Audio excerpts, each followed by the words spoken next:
स्वागत है आप सभी का class 10th maths toughest question series के पार्ट 10 में भाई। और मैं दोबारा से आपको बता दूं क्योंकि बहुत बच्चे कमेंट्स में कंफ्यूज रहते हैं, आपके कमेंट्स में रेगुलरली पढ़ रहा हूं। इस सीरीज में ऐसे सवाल कराए जा रहे हैं जो आपकी competency, visualization, problem solving improve करता है, आपको कंफर्ट जोन के बाहर धक्का मार के कुछ नया सीखने के लिए, कुछ नया सोचने के लिए मजबूर करता है। क्या ये सवाल एज इट इज आपके बोर्ड एग्जाम में उठ के आएंगे? ऐसा मैंने कभी नहीं बोला बेटा, लेकिन अगर आपके सेट में कोई मुश्किल सवाल फंस जाता है तो आप पक्का बना पाओगे। और बोर्ड एग्जाम के बाद की कहानी का क्या, तुम लोग किसी ऑफलाइन इंस्टीट्यूट के लिए स्कॉलरशिप टेस्ट दोगे तो फोड़ोगे, जेई का एग्जाम दोगे तो तुम्हारी जर्नी स्मूथ हो जाएगी क्योंकि तुम्हारी फाउंडेशन बहुत मजबूत है बेटा। तो आप लोगों के सामने एक एपी का सवाल है, क्योंकि एक बच्चा, किसी का तो कमेंट आया था कि सर एपी के और सवाल कराओ, तो एपी का एक और सवाल लेकर आया हूं मैं बेटा। कॉन्सेप्ट तुम जानते हो, लेकिन देखो मैथ्स के सवालों में क्या होता है, बीच बीच में कभी ना हम फंस जाते हैं रास्ते में, हमको समझ नहीं आता आगे का रास्ता कैसे तय करें। वहां पर आपको ना मैथमेटिकल मैनिपुलेशंस थोड़ी सी लगानी होती है कि आपको तीन चार रास्ते दिख रहे होते हैं, आपने ये तीन चार रास्ते अपने दिमाग में घुमाए और उसमें से बेस्ट रास्ता ढूंढा और उसकी तरफ चल पड़े। इस सवाल के थ्रू मैं आपको सिखाऊंगा कि ये मैथमेटिकल मैनिपुलेशंस करनी कैसे होती है। सवाल पढ़ते हैं बेटा, बेसिक आराम से पेशेंस से पढ़ेंगे, है ना।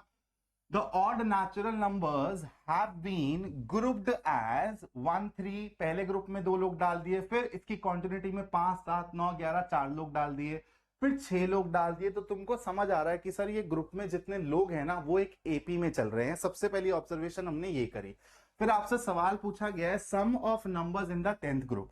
थोड़ी देर के लिए बेटा ये ऑप्शंस को भूल जाओ, एकदम बेसिक लेवल से क्रिटिकली कैसे सोचना होता है, क्रिटिकल थिंकिंग डेवलप करेंगे। और उसके बाद पूरी सारी चीजें समझाने के बाद, सॉल्यूशन निकालने के बाद, मैं तुमको ऐसा 5 सेकंड का तरीका बताऊंगा, तुम लोग बोलोगे अरे सर इतनी मेहनत करनी नहीं थी।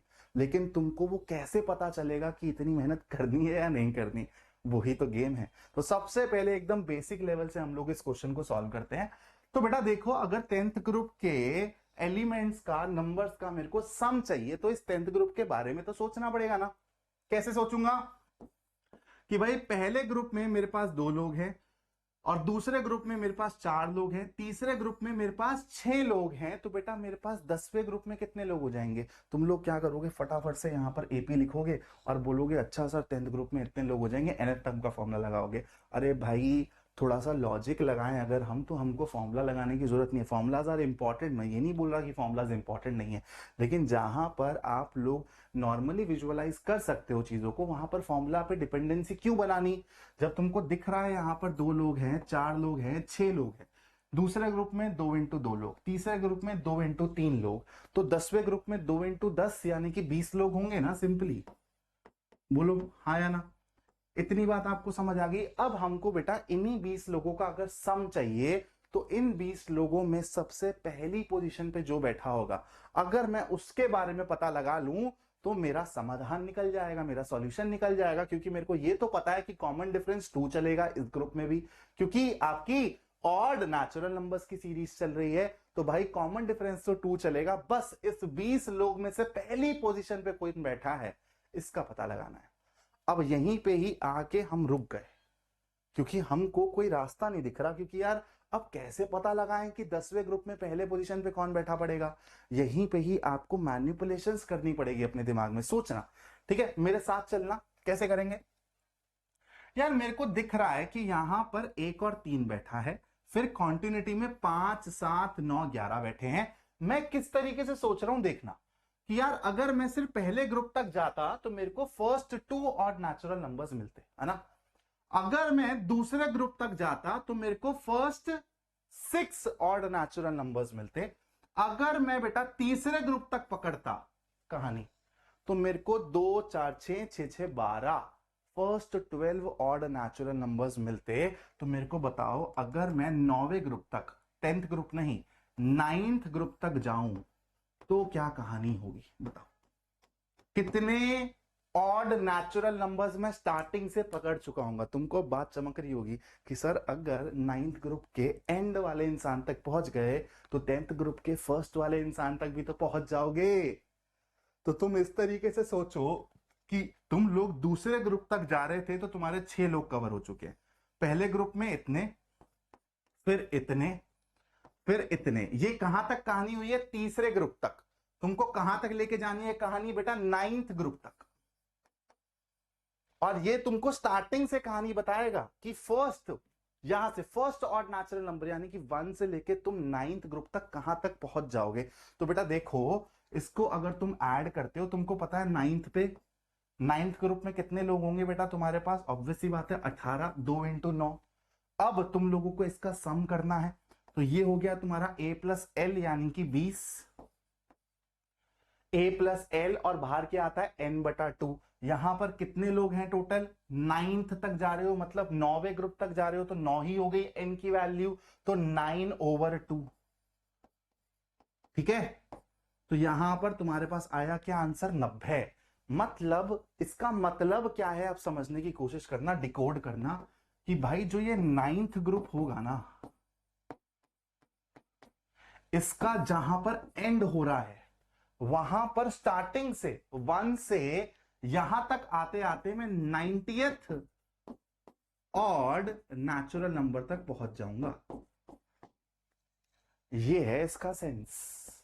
अब तुम मेरे को बताओ, स्टार्टिंग फ्रॉम 1, अगर तुमको कोई पूछे कि 90th ऑड नेचुरल नंबर कौन सा होगा, तो तुम क्या ये बता सकते हो बहुत इजीली। तुम बोलोगे हाँ सर, दूसरा नेचुरल नंबर 3 होता है, तीसरा ऑड नेचुरल नंबर 5 होता है, चौथा ऑड नेचुरल नंबर 7 होता है, पांचवा ऑड नेचुरल नंबर 10 होता है। मतलब 2 को उससे मल्टीप्लाई करो और 1 माइनस कर दो, पैटर्न पकड़ना। दूसरा ऑड नेचुरल नंबर ये, तीसरा ऑड नेचुरल नंबर ये, चौथा ऑड नेचुरल नंबर ये। बोलो हाँ या ना। तो तुम यहां पर पैटर्न ऑब्जर्व कर पा रहे हो, तुम यहाँ पे 2n+1 वाला 2n-1 वाला गेम भी खेल सकते हो, लेकिन हमको यहाँ पे पैटर्न ऑब्जर्व हुआ 2 से मल्टीप्लाई करके -1, यही बेटा 2n-1 वाला फॉर्मूला है। लेकिन तुमको फॉर्मूलाज में नहीं घुसना है अभी, तुम लॉजिकली चीजों को पकड़ो। 180 माइनस 1 179, मतलब तुम्हारा जो ये 9th ग्रुप है बेटा, ये 179 पे एंड हो रहा है। जो तुम्हारा 10th ग्रुप होगा बेटा, वो कहां से स्टार्ट होगा बताओ, 180 से होगा क्या, गलती मत करना बेटा। 181 ऑड नंबर्स की कहानी है, 2 की जंप मारनी पड़ेगी। लो मिल गया तुमको पहला आदमी, फटाफट से अब सम बता दो। तो तुम लोग बोलोगे सर हमारे 10th ग्रुप में लोग कितने थे, 20, तो 20/2 यानी कि 10। अंदर क्या आएगा, ट्वाइस ऑफ ए, 181 इंटू 2 करोगे बेटा तो क्या मिलेगा, 362 प्लस n-1, है ना। फॉर्मूला भी लगा दिया, क्योंकि यार एक बच्चे का कमेंट आया मेरे को इतनी हंसी आई ना, अभी जो पिछला वाला मैंने एपी वाला लेक्चर डाला था उस पे, कि आपने जो ये जंप मेथड सिखाया है ये एलिमिनेशन मेथड ही है, इसमें नया क्या है। अरे भाई विजुअलाइजेशन, प्रॉब्लम को सॉल्व किस तरीके से किया है वो तो समझो, कि भाई तुम जंप मेथड लगा के दिमाग में ही विजुअलाइज करके कैलकुलेशंस कर पा रहे हो, कितना फास्ट हो गया है। बच्चों ने उसके बाद एनसीईआरटी के सवाल लगाए हैं और उनसे जल्दी जल्दी बन रहे हैं। कुछ नया आविष्कार नहीं कर दिया मैंने, ये मैंने पहले भी नहीं बोला था। मैं आपको सोचने का तरीका, आपकी विजुअलाइजेशन और आपकी प्रॉब्लम सॉल्विंग एबिलिटीज इंप्रूव करने पे काम कर रहा हूं। उसके बाद किसी तो पता नहीं पीडब्ल्यू के सर का वो नाम लेके गया, फिर उसके बाद 2 बच्चे और आए मेरे फेवर में, उससे लड़े। तो भाई ये सब काम मत करो प्लीज, ठीक है। मेरा काम है सिखाना, तुम्हारा काम है सीखना। और तुमसे एक और रिक्वेस्ट है मेरी बेटा यहाँ पर, कि तुम लोग ये जो सीरीज है ना उन्हीं बच्चों के साथ शेयर करो जो कि मैथ्स के शौकीन हैं, जो कि पढ़ना चाहते हैं। मेरे को 1,00,000-1,50,000 व्यूज नहीं चाहिए, मेरे को 5,000 भी ऐसे बच्चे मिलेंगे ना जो एक्चुअली मैं जो सिखा रहा हूं उसका इंटेंट समझे और वो समझने की कोशिश करे, उतना काफी है। मेरे को ऐसे फैंस नहीं चाहिए बेटा। और एक बच्चे ने ये भी लिखा कि था कि sir I am your fan, please don't be my fan. अगर तुम ये कमेंट करोगे कि सर हमें आपका कंटेंट बहुत अच्छा लग रहा है और हम इसको रेगुलरली फॉलो करेंगे, that will win my heart. Don't be my fan please, ठीक है। तो ना मेरे लिए लड़ो, ना किसी और फैकल्टी का नाम मेरे चैनल के कमेंट्स में लिखो प्लीज, ओके। चलो, तो ये हो गया 2a प्लस n, n कितना था बेटा 20, तो 19 इंटू 2, तो 362 और 38, 400 हो गया, और यहां पर हो गया 10। आंसर आएगा तुम्हारा 4000, ठीक है। समझ आ गया, कर ली बहुत सारी मेहनत। अब मेरी बात को समझना, जब भी ऑब्जेक्टिव क्वेश्चन आता है ना तुम्हारे सामने, हमेशा तुमको स्मार्टेस्ट अप्रोच, ये तुमको काम आएगा जब तुम आगे कॉम्पिटिटिव एग्जाम से बैठोगे जहां पे टाइम बाउंडेशन होती है। सीबीएसई का एग्जाम ऐसा होता है कि 3 घंटे वो देता है, आप 2.5 घंटे में पेपर खत्म करके बैठते हो और अंगड़ाइयां मारते हो। आप जब आगे कॉम्पिटिटिव एग्जाम्स की दुनिया में जाओगे ना, तो आप इसी टाइम के लिए रोगे कि यार काश और टाइम हो जाता ना, तो मैं और सवाल अटेम्प्ट कर पाता। तो मतलब वहां पे टाइम की कीमत बहुत ज्यादा है, ये चीज समझना बहुत जरूरी है सारी की सारी। लेकिन अब मैं यहाँ पर आपको एक हैक समझाता हूँ, ये कैलकुलेशन हैक है, प्रॉपर कैलकुलेशन हैक है। बेटा एक बात बताओ, तुमको जब इतना समझ आ गया था यहाँ पर कि 20 लोग होने वाले हैं तुम्हारे 10th ग्रुप के अंदर, तो अगर मैं बिना फर्स्ट टर्म जाने उस 10th ग्रुप में लोगों की जो भी पहली पोजीशन पे आ रहा था वो उसको बिना जाने अगर मैं सम लिखने की कोशिश करूंगा तो ऐसे लिखूंगा ना, 20/2। मेरे को नहीं पता कि 10th ग्रुप में पहला इंसान कौन बैठा है, ठीक है, तो मैं इसको ऐसे लिख दे रहा हूं, 10 मल्टीप्लाइड बाय दिस। मेरे को सिर्फ इतना बताओ, जो भी पहला इंसान होगा वो आपका बड़ा प्यारा सा नेचुरल नंबर है, n आपका नेचुरल नंबर है और d आपका 2 है। तो इस अंदर वाली ब्रैकेट में चीजों को सॉल्व करके आपको क्या कुछ अच्छा नंबर यानी कि होल नंबर ही मिलने वाला है, बोलो हाँ या ना। तो यहां से आपका जो भी फाइनल प्रोडक्ट निकलेगा क्या वो 10 का मल्टीपल होना चाहिए? ऑप्शंस में 10 का मल्टीपल आपको कोई दिख रहा है ऑप्शन ए के अलावा? Answer is a. अब क्या हर सवाल में ये अप्रोच लग जाएगी? नहीं। तो इसलिए समझना, जो मैंने आपको पहले मैंने पूरा का पूरा जो फंडा क्लियर किया, कॉन्सेप्ट क्लियर किए, सोचना कैसे है, क्रिटिकल थिंकिंग डेवलप करी, ये समझनी बहुत जरूरी है। लेकिन ये भी समझना बहुत जरूरी है कि कहां पर हमको एनर्जी लगानी है, कहां पर हमको एनर्जी नहीं लगानी है। लेकिन जानना सब कुछ जरूरी है बेटा। तो इसलिए आप लोगों को हैक्स भी पता होने चाहिए, मैनिपुलेशन ट्रिक्स भी पता होनी चाहिए। एक जगह पर अगर फंस जाते हो तो उससे आगे कैसे बढ़ना है, ये भी बहुत बड़ी कला है बेटा। अगर तुमको मैथ्स में अच्छा होना है और अगर किसी भी एग्जाम में तुमको मैथ्स में फोड़ना है, तो सबसे पहले आता है, टॉप प्रायोरिटी होती है कॉन्सेप्ट्स और विजुअलाइजेशन, कि आप कॉन्सेप्ट्स को कितने अच्छे तरीके से घूट के पी रहे हो। दूसरी चीज, और पीना मतलब कि आपने उसको स्कैन कर लिया है भाई, आंतड़ियों तक घुस गए हो आप।